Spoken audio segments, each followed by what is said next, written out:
There's this saying in the special operations world, I learned in the SEAL teams, that seems sort of counterintuitive, but the saying is slow is smooth and smooth is fast, right?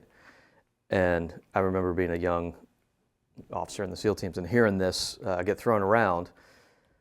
At first, you sort of scratch your head, but it really stuck with me. It's a mantra that those communities use, and I brought it over into the civilian world, into the business world, and it's a really good reminder of there are times as a leader or as a team when things around you are getting very chaotic, and your first tendency would to say, well, let's start moving really quickly. We have to react to this immediately.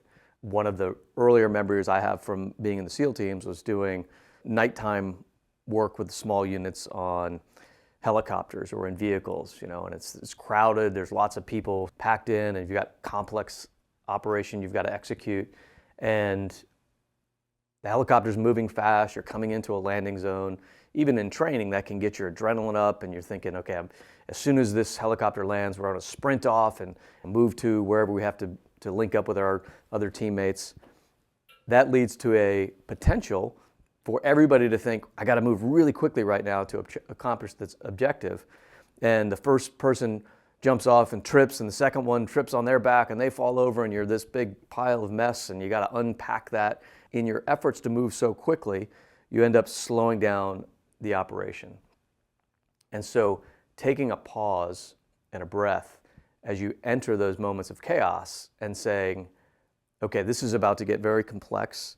There's going to be a lot of moving parts. Let's all slow down just a little bit so that we know the first person gets off the helicopter and is moving in the right direction, then the second, then the third. It might be a little bit slower than if everybody's sprinting, but if you just do it with absolute speed, the odds of something going wrong are much higher, and that's going to cost you time.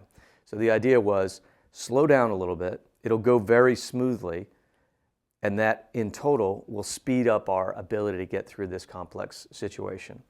And so that's something that I pull into all areas of my life whenever I can. Working in business especially, you can imagine going into a contract negotiation or a sprint window inside of a major project, and your inclination might be, hey, let's all just put our heads down and work for the next 14 hours straight, and we'll just get through this. And we've all been in this situation, and then 14 hours later, you get this disjointed proposal in front of you, and you've got to go back and spend the next 8 hours cleaning it up because nobody's agreed on the right font, or nobody agreed that the headers should all be in this position, or all those little details that can end up slowing things down because you were trying to move too quickly out of the gates.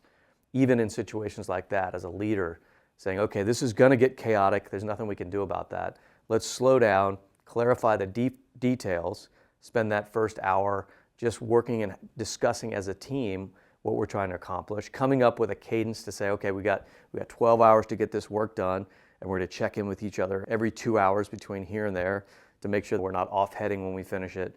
That makes for a much smoother effort, and ultimately, at the end of that 14-hour sprint, you may find you have the perfect product and don't have to go back and redo a bunch of stuff as you would have had everybody just run off sprinting in their own direction.